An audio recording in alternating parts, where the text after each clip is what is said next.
Здравейте отново!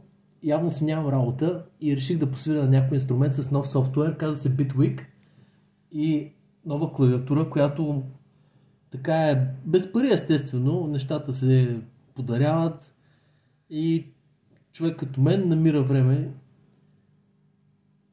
може би и вие намирате време да правите музика, знам ли.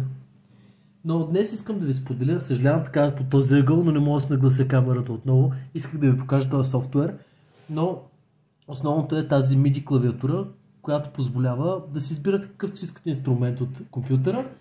И сега ще ви свиря една композиция, вдъхновена от това. Слушайте ли?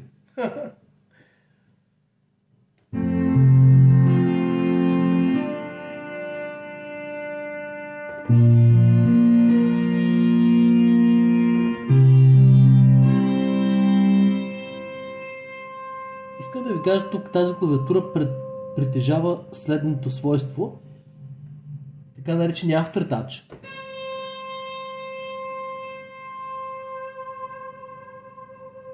С него може да правите неща, продължавате да натискате клавиша, Aftertouch се нарича, и вижте, появяват се разни нови неща.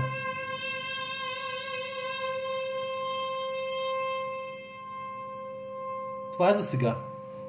До следващия път!